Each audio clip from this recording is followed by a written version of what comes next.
Okay. I'll try and track down Ivy on. Has anyone heard from him? No. Okay, recording is on. I'll call him now.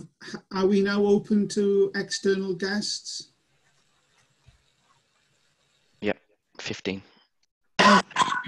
Ole da pawb, a croeso gynnes iawn i'r Bwrdd Addysg a Gwella Iechyd Cymru.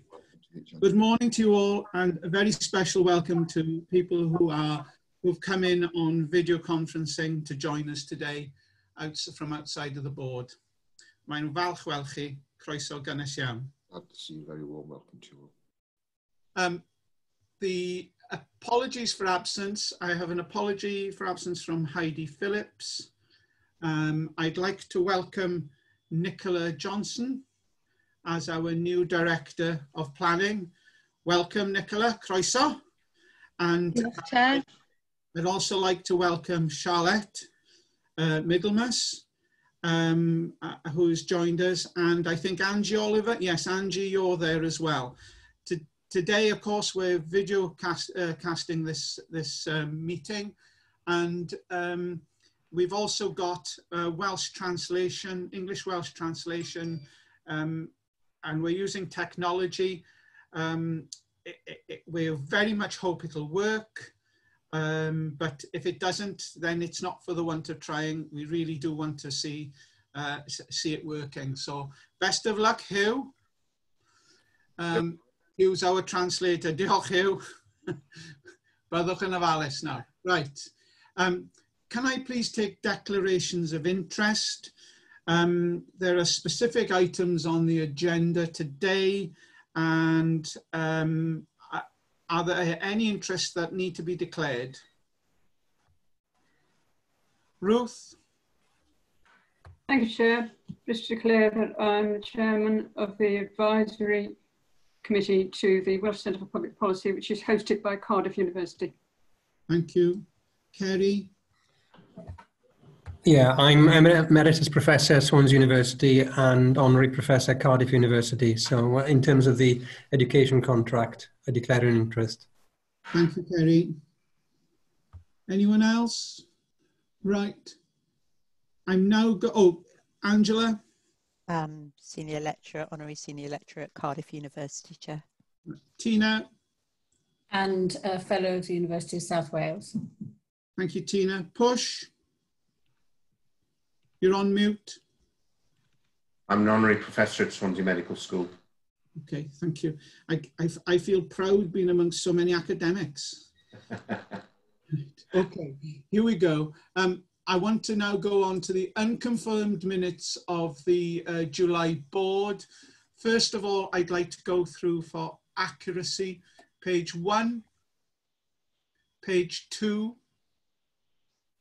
page 3, page 4, page 5, page 6, page 7, page 8, page 9, page 10, page 11.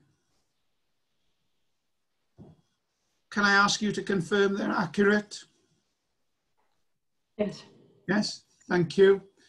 Can I ask you now to go to the action log, please, for that board? Can I ask you to note the actions? Are there any issues you wish to discuss for those actions? Right, can I now go back to the unconfirmed minutes of the July board? This is for matters arising now that are not part of the action log and are not part of the substantive agenda today. Page 1, page 2, page 3, page 4, page 5, page 6, 7, 8, 9, 10, and 11. Can I ask you please to confirm those minutes then?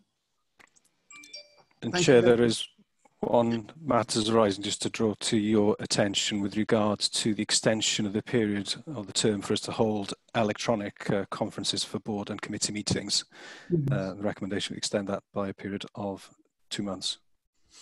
Well, given the recent announcements, it is going to be at least 2 months. And I would suggest that we would need to review in the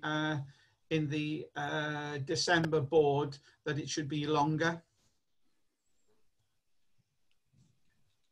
given the status of the pandemic crisis.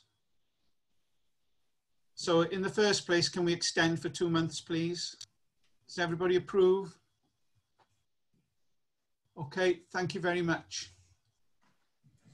Can I now go to my chair's report? It is what it is. You'll have read it.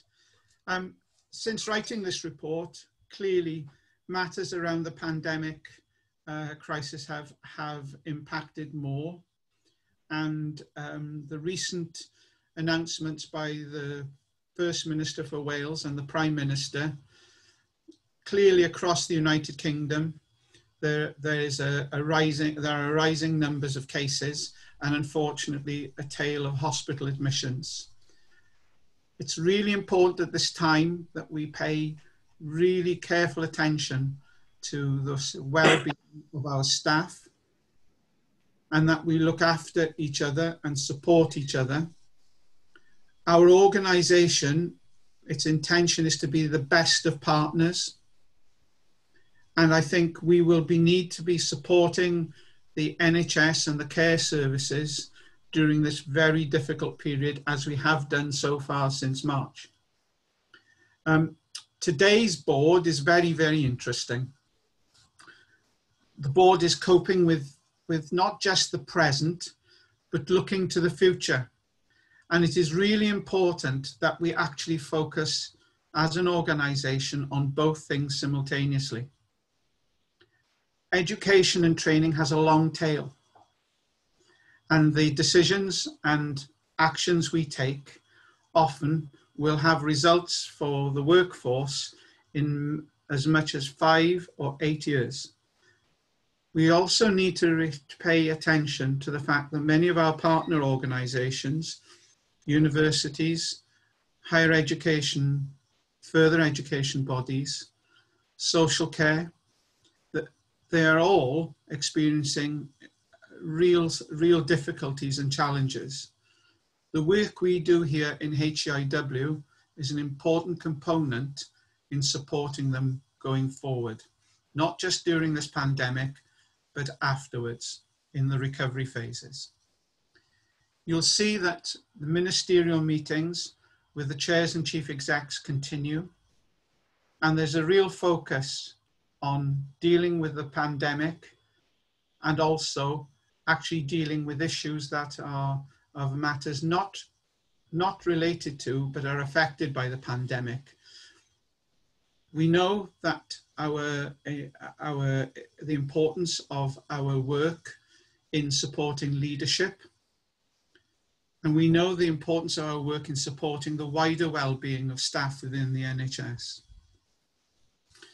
Today we'll have our annual general meeting, and there again, following that, we'll have an opportunity to showcase some of the things that have been really important to us and to the NHS in Wales over the last 12 months, and of course some of the aspirations for the future.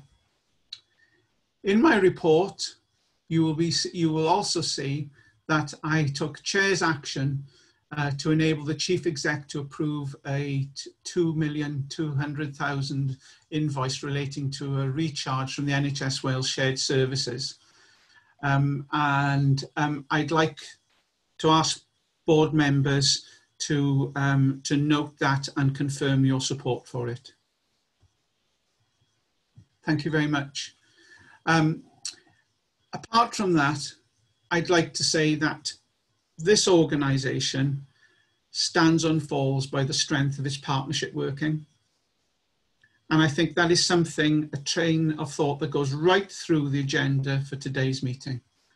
So unless there are any specific questions for me for my report, I'd like to hand over to Alex for the Chief Exec's report.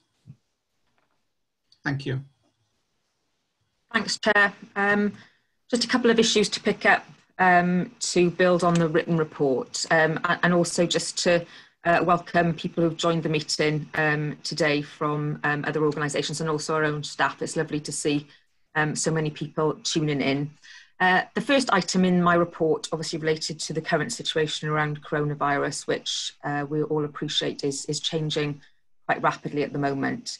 So just to really build on what we put in that report last week, clearly as of this week, with more local lockdowns coming into place, really important that we start to activate again our emergency planning and response mechanisms, which have been probably put on hold over the summer following the first peak.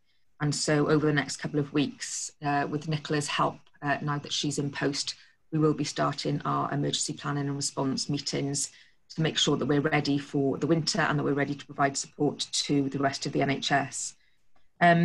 We are also now looking at our winter protection plan following the publication of Welsh Government's plan last week, and also the development of the NHS planning guidance, which we've now received a draft of.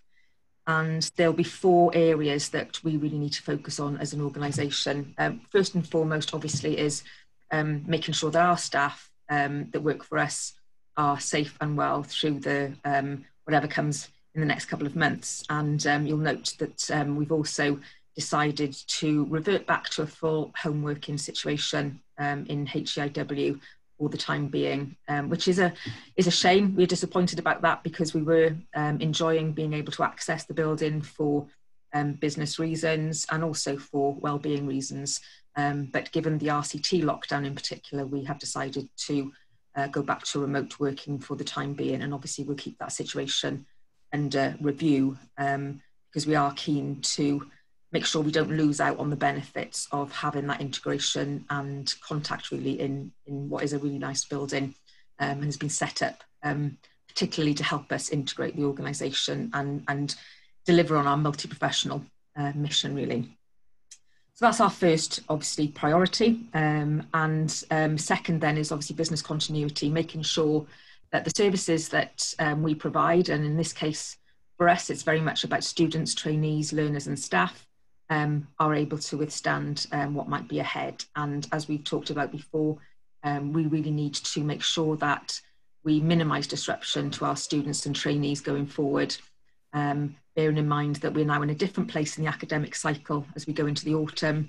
And obviously the consequence of disrupting those education and training programmes at this point could be pretty damaging further down the line. So obviously there will be a lot of work within the organisation to make sure that we adapt and adjust as much as possible and support our trainees and staff and students through that period. The third area for us is about making sure that we are seeking to support the NHS where we can, both with the COVID-19 issues, but also with the general winter pressure issues. And as the board is aware, we're already doing a lot of work that is carried on from the first peak, for example, in relation to care homes, in relation to our wellbeing work, and also in relation to other targeted areas of education and training. And so we are currently in discussion with each of the NHS organisations to identify any other areas where we can provide support during the winter. And obviously those will need to be a priority for us. And the fourth area, I think, going into the winter is that we have been able over the summer to restart some of our really important objectives that we set out in our IMTP prior to the pandemic hitting us. And I think to some extent this time, whereas last time we paused an awful lot of them, I think this time we need to try and keep some of them going because they are critical to us delivering on a sustainable workforce for the NHS. And the longer we don't do them, the longer we're in this vicious circle really of having significant workforce problems. Obviously, a lot of those strategic objectives link also with the workforce strategy and our ways in which we will deliver those. So a good example of that would be our leadership work, which you've already mentioned, Chairman. But obviously we are planning to carry on with some really important succession planning and talent management work in October with our Festival of Leadership development at the end of October. And at this point, we really feel that it's important this time to maintain sight on some of those important strategic objectives as well going into the winter. And also bearing in mind that not all of our teams in all of our directorates are necessarily disrupted by responding to a pandemic. So we do need to just look at our capacity and make sure we're responding appropriately. But obviously that is after we've taken into account what support we need to provide to the rest of the NHS and maintaining business continuity. So over the next couple of weeks, we'll be putting together our plan. The deadline for middle of October. Unfortunately, we don't have a board meeting in between those times, so we need to work through a timeline as to when we can share those plans with board members and make sure that we are able to get an approved version into Welsh Government by the middle of October.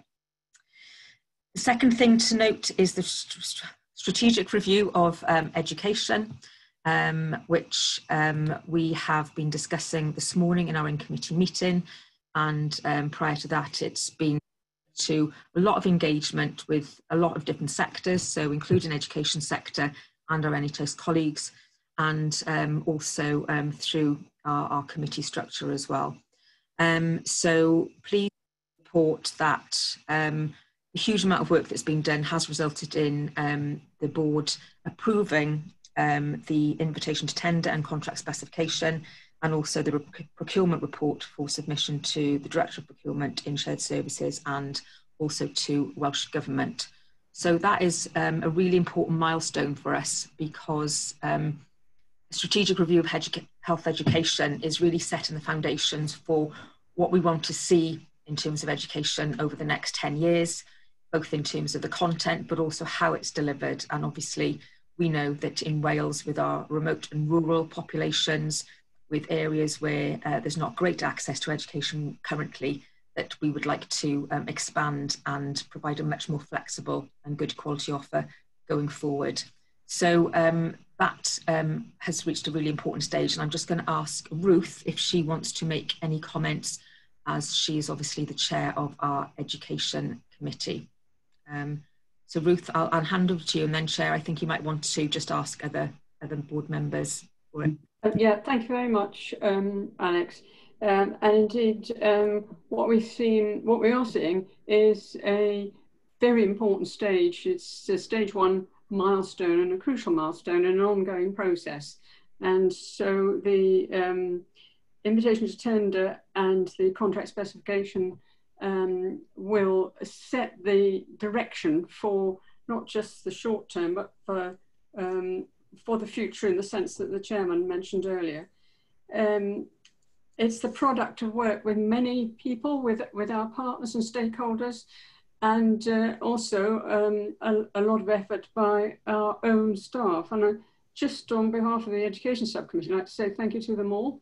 It's been a huge effort, and it's come to, I believe, a very fine conclusion now. The product that we have has a strong sense of made in Wales. It feels like a Welsh product. It is unique, and it has a huge amount of opportunity to offer. I think that in fact, there is so much in it that one can highlight, but one of the particular themes, for example, is the emphasis on interprofessional education, and also our efforts to ensure that there is equity of access, and focus on the less advantaged and those without the opportunities that have been available to others in the past. So lots to look forward to. There is a wider opportunity for us to evaluate this and to make a contribution more widely as this progresses, but lots to do before that. So I'll just end with thanks to the staff who have got us to this very positive stage in this ongoing process. Thank you, Ruth. Are there any other board members who wish to reflect on today's decision? Tina? Thank you, Chair. As a member of the Education Quality Committee, I feel it essential that I echo Ruth's comments in relation to the immense work that has been undertaken both by the staff of HEIW, but also in consultation over the last 18 months to come to produce such a tightly knit programme that we believe hasn't been easy. There's been scrutiny, but we believe that it's expanding the opportunities, as Alex has said, to enable people from across Wales who seek to gain a career in education and health and social care. And as somebody who's been engaged in the education process in different iterations prior to HEIW, I think this is an opportunity to really demonstrate the interprofessional way our future workforce can deliver for our clients, because that's what we're about, making sure that we've got professionally educated individuals that actually are able to care for our clients across the whole health and social care sector. And I think this is innovative.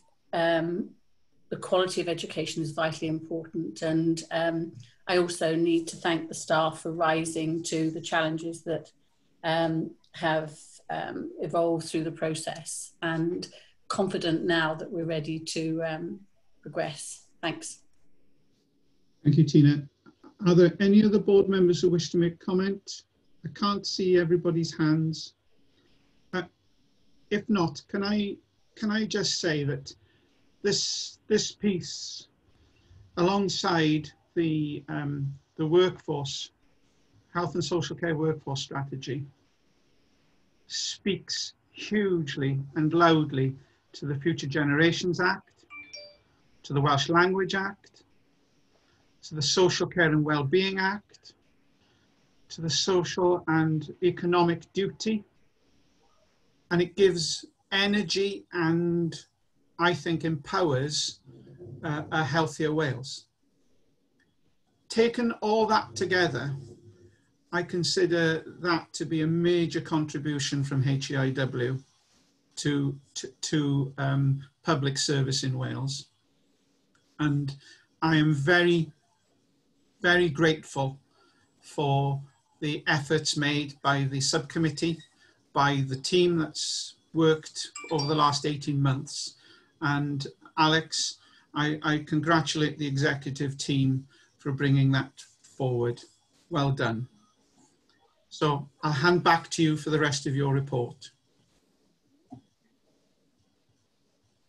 Thanks, Chairman. I wasn't going to pick up any other specific items on the report because a lot of them are going to come up later on the agenda. Are there any issues you want to bring up with Alex now from a report that's not on today's agenda? No? Okay, thank you very much. The next item on the agenda is the Strategic Equality Plan.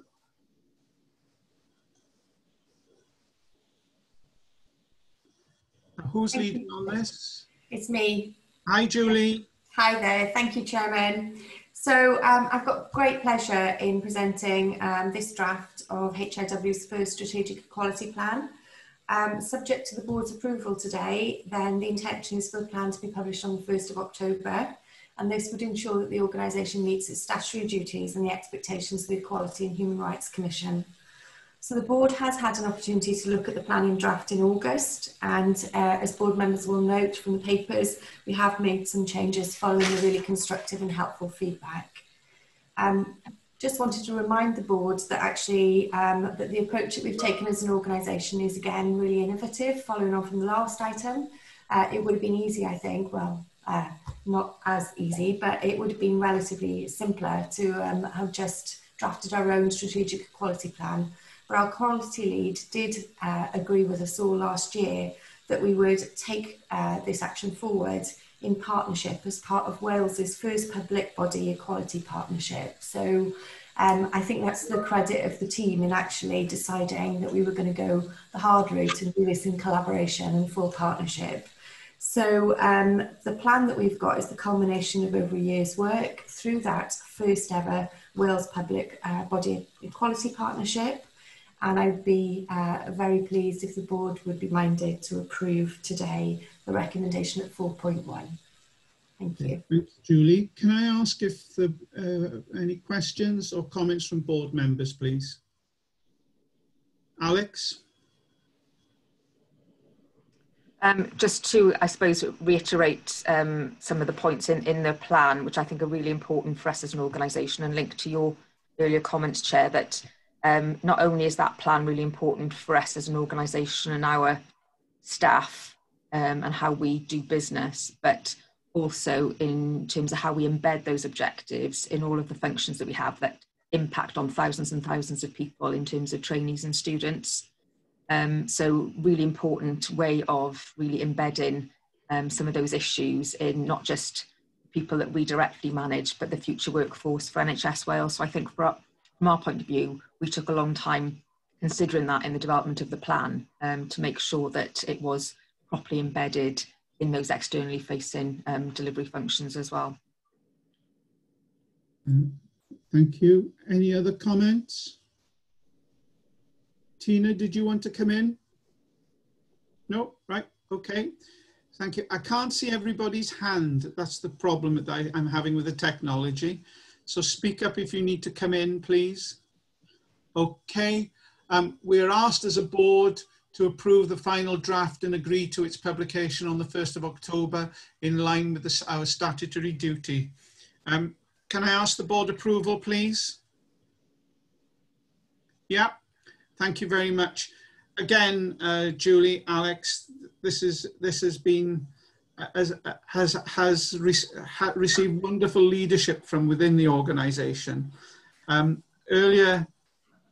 At the end of last week, I joined the meeting of the Diversity and Equality Committee, and I have to compliment the commitment and the genuine excitement about being involved in this work by the members of staff. And I think we should also point out that Emma has done a tremendous job in bringing this to the position it's in. This has been a real learning curve for us all. And again, relating back to the Education Commissioning Plan, the opportunities that we have to influence. During this pandemic, we've seen the BAME issues rise, and those people who have had issues about poverty and inequality. I think that this paper is really welcome. So thank you, everybody. We're now moving on to the report of the Director of Finance. Eifion? Thank you, Chair. Colleagues can see the report that's appended, that's attached as item 4.1 in the agenda. If I take us very quickly through this report, at month 5, HEIW reported an underspend of 1.48 million at that point. The forecast year-end position that we reported to Welsh Government was that we will be in financial balance at year-end. In terms of taking us through the report, what I would ask colleagues to read together with the financial report is the performance report of the organisation, because it is worth recognising that whilst the organisation is reporting an underspend, the organisation is performing well against its objectives and targets despite the restrictions arising out of the pandemic. So in taking us through the report, if I take us through the revenue position, first of all, if I take colleagues to the table that's on page 3, you colleagues can see that the 1.48 million underspend consists of an underspend of £282,000 in pay, £459,000 underspend in non-pay, and the balance of £782,000 on commissioning budgets. The pay underspend relates to vacancies throughout the structure of HEIW. The underspend on non-pay relates to lower travelling costs because of the restrictions of the pandemic and the courses and conferences that we are not putting on again because of the pandemic. And the underspending commissioning budgets relates to slightly under targets in some of our training places and education places that we commission. So in terms of the revenue position, in terms of further explanations of the detail, that's attached in the appendices to the document.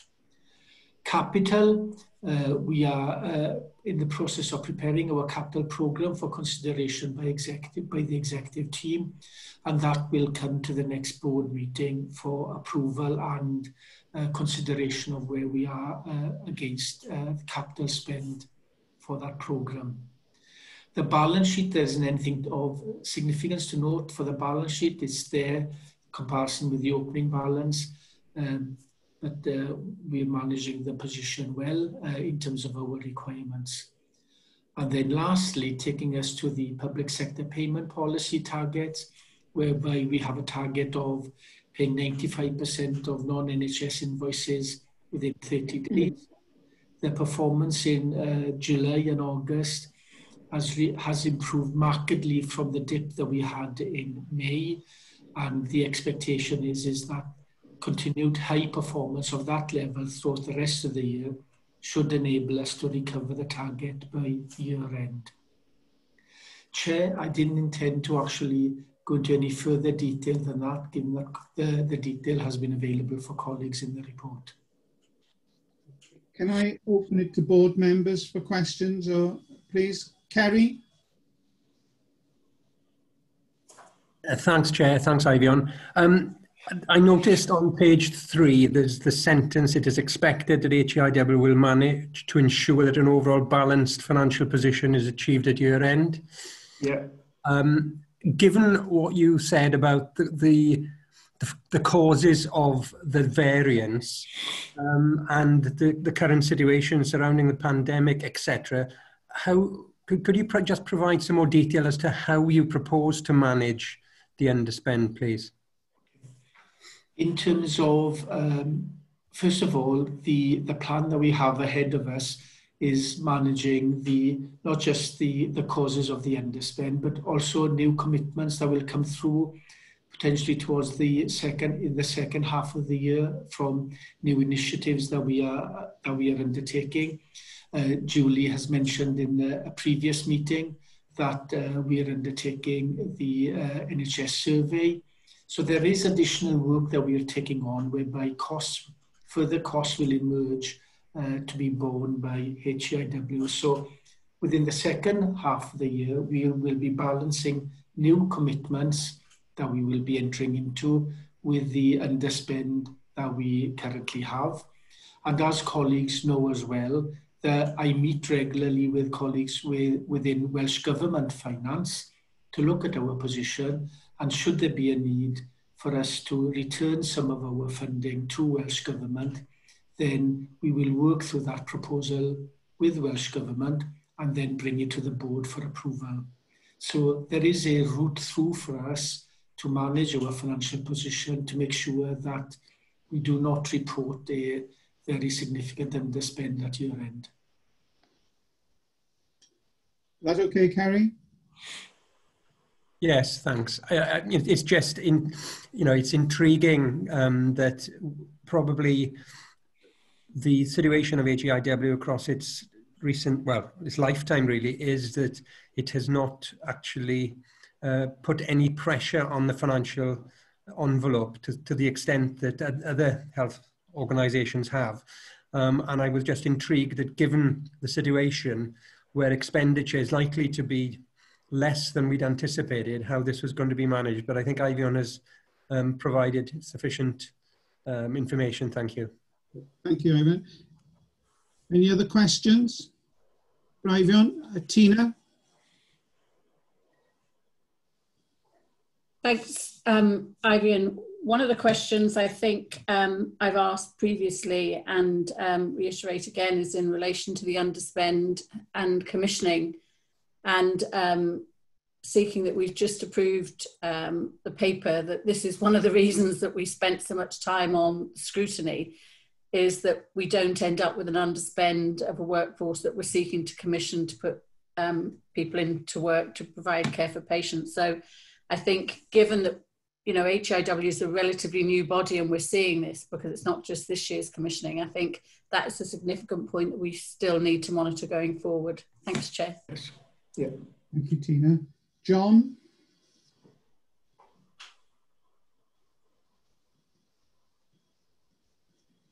No, nothing from me. Have I got my hand up by mistake, Chris? Okay, thank you. Any other questions for Ivion? Right then, Ivion, you're asking us to note the financial position. Jill's had her hand up. Oh, sorry, I can't see. Where are you, Jill? I got you. Sorry, Jill. No, sorry, I should have spoken. I can see that you can't see all the hands. I suppose it's following on. I was going to ask exactly the same questions, but following on from that, obviously we're in a really difficult situation. I understand that in terms. Is there any sort of creative way of sort of commissioning in a different way to ensure that we don't end up with a shortfall of both resources and indeed trained staff? Is there any, have we explored all the different options of how to utilise that underspend?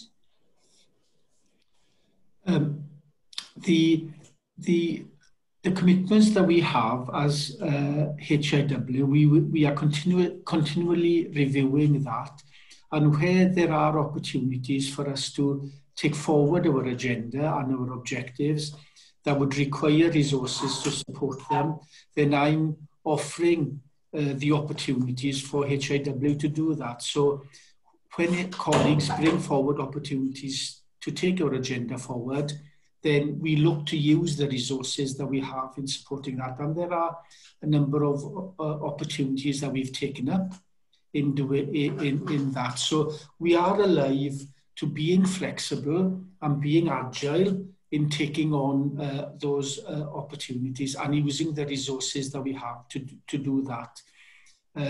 In terms of doing anything that would have a recurring, significant recurring commitment, then clearly that would need a more strategic approach for us to take through the executive team and to take it through the board for us to actually craft future strategies future financial strategies based on those decisions. So we're being agile in year while recognising not to actually overcommit ourselves in future years. Okay, thank you.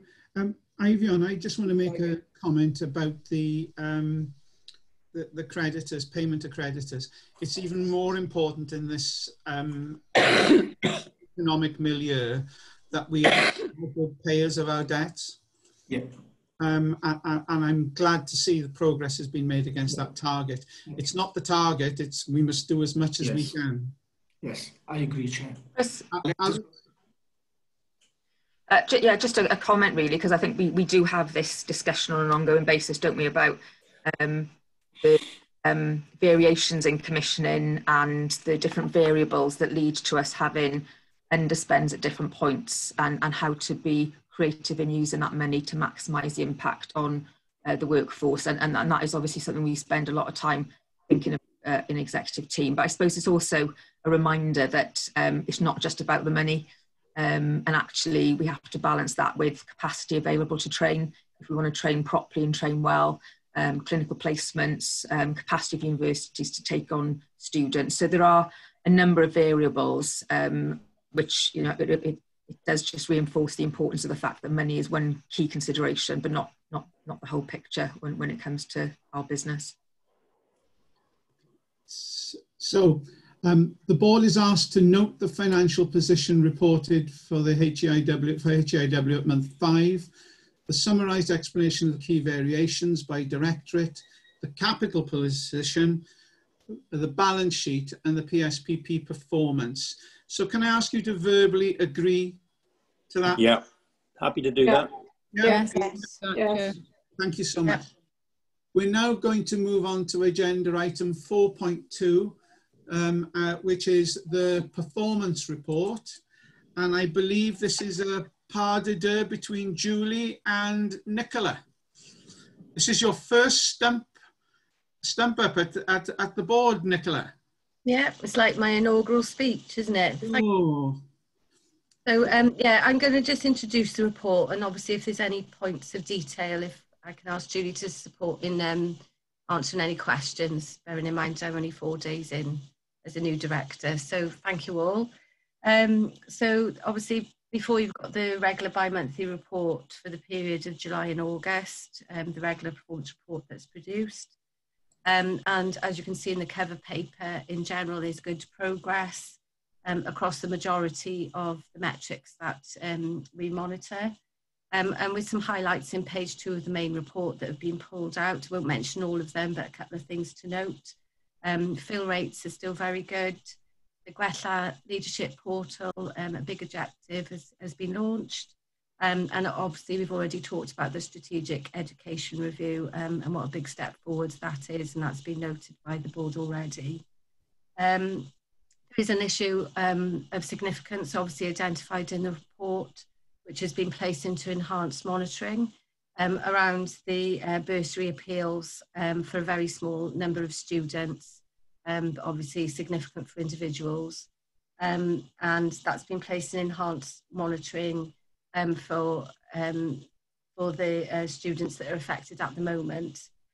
And this has been discussed in the closed session, and a report will come back to the Education Commissioning and Quality Committee and then to the Audit Committee for assurance on the actions that are being taken. And the board asked to note the report on that basis. Thank you, Chair. Thank you. Members have had the opportunity to read this report. Can I ask for any comments or questions, please?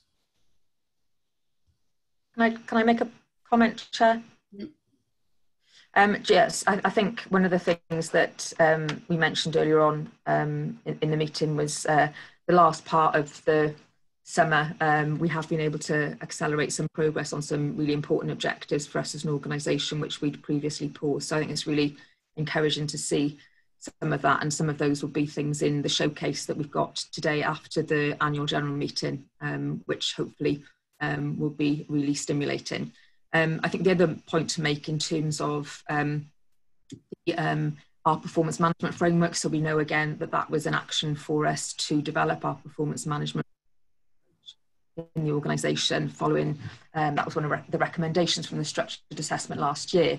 And you know, again, just recapping on the fact that as a brand new organisation and quite unique in our functions, there isn't one that we can just pull off the shelf. It is very much about really understanding the business and making sure that we develop a performance framework that's relevant to us. So I think that we would still recognise we're on a journey with that, and we're looking forward to having additional senior capacity through Nicola's role to help us develop that, because we do need to make sure that we're capturing all of the different metrics that help us measure whether we're achieving what we set out to achieve. On the enhanced monitoring part of that, that's an internal mechanism just to make sure that that's really clear, and this will be very much testing out something which we introduce into our performance management framework as we go along, very much designed to intervene in areas that may be experiencing challenges, so we can provide a supportive approach, identify, for example, if teams need more support or more resources, and to make sure that the executive team is closely involved in those decisions, so that we are closely monitoring and managing that situation. So that's very much a trial for us in advance of having a performance management framework which sets out some of those interventions, but very much internal rather than an external issue, as Nicola said, although there are some significant issues in the overall scheme of things. It's actually a minority of bursary appeals that are affected by that. Thank you, Alex. John? Thanks, Chris. Yeah, I think this is really good progress. I mean, I just wanted to report that I went to the Vice Chair's meeting recently, and we did a presentation there on our leadership portal, which is referred to as one of the objectives achieved. And there was really good feedback, and it was very much welcome. Also, I think it's important to point out that we are a unique organisation, so many of the performance indicators that the LHBs include in their performance reports don't apply to us. So we've had to develop our own indicators as we've gone along. And again, I think we've made good progress there.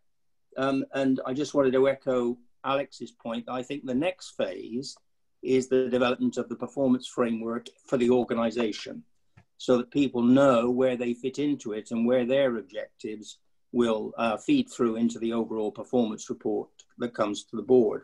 So yeah, good progress, I think. I think the document is very welcome. Thank you, John. Any other hands up? One of the observations I'd make is that being unique is one thing, but actually where we are able to benchmark, I think that's a really good thing to be doing. We've got an aspiration to be, for Wales to be the best place to train. And I'm really keen to see benchmarking around quality and outcome of education and training. And these are things that are maybe a bit aspirational at the moment, but where we do have benchmarking capability, I think we should. And I look forward to seeing some of the benchmarking, especially around the equality, diversity, and the differential attainment issues throughout the education that we commission. Also, the use of the Welsh language and the way that we are producing professionals capable of doing their work through the medium of Welsh. I think that those are things that would be useful to have as reflectors of the effect of the organisation rather than process. So plenty of aspiration, I'm afraid. Yeah, and I think there's a clear link there, Chair, between the strategic equality plan we just discussed and some of the areas we'll be monitoring through that, making sure that they feed into the performance management framework going forward. So, Ruth? Only just to say, Chairman, that I found the dashboard really helpful. Yeah. In the way it's set out. And if that's a basis to develop, yeah, it's really good, because you can see at a glance, for example, how much progress there's been on Welsh translation. And there are also elements of benchmarking in it. So I welcome that. So Nicola, you've joined the organisation. That is an exciting point.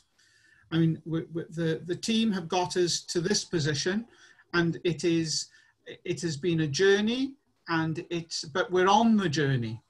And I think board members have reflected the usefulness of the information, but I think we need to use our performance in a very open way with our partners.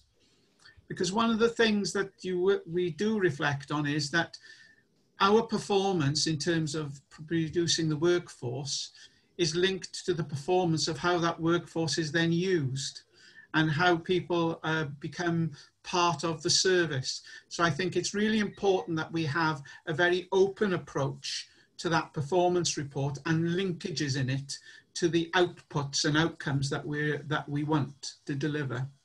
So well done. Thank you very much. Can I ask the board then to note the contents of this report and the appendices for assurance, please? Can you verbalize that? Agreed. Fine. Yeah. Yeah. Thank you so much. Now then, just moving on my computer. The next agenda item, 4.3, the corporate risk register. Okay, diolch, Cadeirydd. I'm proposing to present at least a part of this paper in Welsh, so hopefully the Zoom technology will support the... Gobeithio mae'n gweithio. Yes, please advise me if it doesn't. Yeah. Felly, diolch Cadeirydd, pwrpas y papur yma ydy bod y bwrdd yn nodi y papur ac i fod o'n dangos tystiolaeth i'r bwrdd o'r gwaith da sy'n cael yn yr ardal yma. Ar hyn o bryd mae yna 2 risg ar 10 ar y cofrestr risg corfforaethol. Un wedi asesu'n goch. 1 in assessing red. 8 wedi asesu yn oren. 8 assessed in orange. A 4 wedi asesu yn wyrdd. And 4 assessed in green. Mae'r risgs sydd wedi asesu yn goch yn parhau I ymwneud gyda diogelwch cyber. With cyber security. Bydd y bwrdd yn ymwybodol o'r gwaith ardderchog sy'n cael ei wneud ar hyn o bryd gan y pennaeth newydd cyber. A ymunodd gyda addysg a gwella Iechyd Cymru yn mis Mehefin. HEIW in June. Mae o yn parhau I gyflwyno nifer o newidiadau cynllunio yn ymwneud gyda darparu diogelwch cyber. Still contributing to many of the improvements made in cybersecurity. Ac felly, da ni'n hyderu y bydd byddwn yn asesu y risg yma lawr o goch yn y dyfodol agos. And we're confident that he'll assess this red risk in the near future. Da ni hefyd gallu adrodd bod yna 2 risg newydd ar y cofrestr. So there are 2 new risks on the register. Mae un yn ymwneud gyda diffyg y cyfleon I the lack of opportunities. myfyrwyr sydd newydd cymhwyso Students who are newly qualified. A sydd wedi I cloi I fewn i'r broses bursary o ran talu am I ffïoedd. Who are locked into the bursary system to pay for their fees. A da ni wedi cyffwrdd ar hynny'n gynharach heddiw. We touched on that earlier today. Ac mae yna waith yn cael ei wneud ar hyn o bryd ynglyn â sut I wella'r cysylltiad rhwng disgwyliadau myfyrwyr o ran cymhwyso a'r swyddi fydd ar gael iddyn nhw yn y dyfodol. Between qualifying and jobs. Aros funud, David. Gallu pawb clywed? Can everybody hear? Jill, can you now hear? I can hear you, but I can't hear very well the translation. Right, but everybody else can hear? Yes, I can hear. Yeah, so okay, carry on, David, and then at the end, gallu ti gwneud o'n Saesneg yn gyflym. OK, iawn, dim problem. A wedyn mae'r ail risg newydd yn ymwneud gyda risg sydd yn codi ar bygythiad yma I Covid yn ei achosi yn gallu ni I osod myfyrwyr yn y gweithlu mwyn bod nhw'n gallu cwblhau eu rhaglenni gwaith. Right, David, would you mind repeating in English, please? Yes, no problem at all. Just so that our audience can hear properly and also Jill. Yep, so shall I start from the beginning? Yes. Okay, so apologies that we continue to have problems with the technology. So just to confirm, therefore, that this paper is being presented to the board to note for assurance. We currently have 13 risks on the corporate risks register. 1 is assessed as red, 8 as amber, 4 assessed as green. With regards to the 1 red risk, this risk relates to cyber security. We are obviously currently working with regards to mitigating the risks and downgrading the risk. We appointed a new head of cyber in June, and he is continuing to implement his plans around strengthening our cybersecurity resilience. We also have 2 new risks, both assessed at amber. 1 relating to the potential insufficient employment opportunities for graduating students who have opted into the bursary tie-in, which has been discussed earlier in today's board. And the second new risk relates to the potential risk of COVID-19 impacting on the placement opportunities for students, and that this would have a negative impact on their ability to progress and complete their course requirements. So just to confirm that this report is for noting and is an update for assurance for the board. Right. Diolch yn fawr, David. Thank you, David. I apologise if people haven't been able to hear initially, but I think the technology it has improved since the last time. It still has a way to go, but I think with your indulgence, we'll continue. and if necessary, repeat through the medium of English. So can I ask if there are any comments from board members regarding the corporate risk register? I can't see any hands raised. So board members, we're asked to note the contents of the report for assurance purposes. Can you verbalise your approval, please? Yes, content. Yeah. Thank you so much. Thank you. Diolch yn fawr, David. Thank you, Hugh. Right, we're now moving on to board report on replacement of specific sections of the statute. So board report on statutes and ordinances, September 2020. You doing this as well, David? No, oh, Julie, sorry, it's you, Julie. No. This is me, Chairman. Thank you. Julie. I've got you. Thank you. Slight moment of panic there from my colleague, I think. Hopefully the paper is self-explanatory. We have been on a bit of a journey for the last 6 to 8 months since we brought the original proposal to board and to Remuneration Committee. This is a really positive thing. We're looking to remove quite outdated and old-fashioned sort of procedural statutes and ordinances and replace them with modern NHS policies. Obviously, those statutes and ordinances were part of the terms and conditions of some of the staff that we tupied over. And so we have gone through a process of consultation with the trade unions and with the staff themselves to make sure that they were comfortable and happy. Ourselves and our trade union partners are firmly of the view that the NHS policies are in the better interests of the staff concerned rather than these old clunky statutes and ordinances. So the matter was considered by Remuneration Committee in August and we noted earlier that the Remuneration Committee had recommended to board that this was supported. So this paper here is just really to ask the board to support the outcome of the negotiations to replace the statutes and ordinances, which has been supported by the Remuneration Committee. Thank you. Thank you, Julie. Can you just confirm the conversations that have occurred with the staff around this? Yes, certainly. So we went into formal consultation with our local partnership forum members, and that included a 2-week period where staff were given information. As a consequence of that, well, there was some, I suppose, some anxiety. I think we hadn't probably spat out the benefits enough or recognised that staff didn't understand what they already had in their terms and conditions. So with the unions, we went then back into a further period of consultation, provided some more information, and that concluded the consultation with a positive outcome that this was supported. Okay, thanks, Julie. Can I ask if board members have any comments to make or questions for Julie?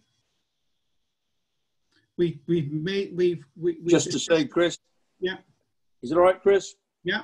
Just to say, very much welcome this. I think it's absolutely the right way forward, isn't it, to get consistency across the organisation. I think this is a really good way forward. Excellent. Thank you, John. Thank you. So we're asked to confirm our approval for this and to approve the implementation of the changes outlined in the paper. Can you verbalise your support, please? Yes. Yes.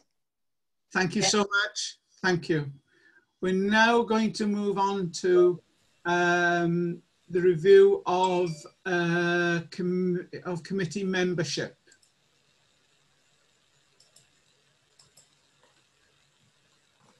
David? So, thank you, Chair.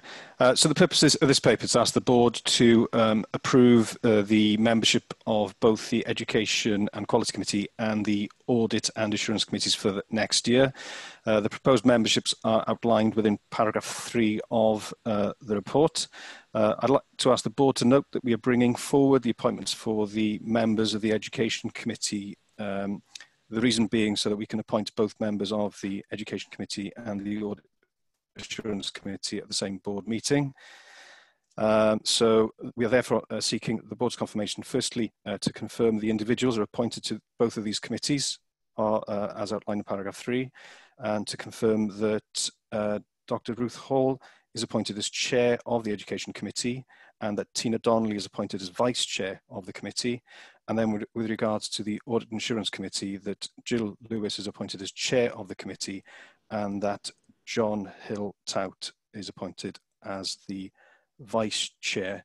I'd just like to highlight one further point in that we will, for the first time, be appointing the 3 deans as members of the Education Committee. So happy to take any queries with regards to those proposals.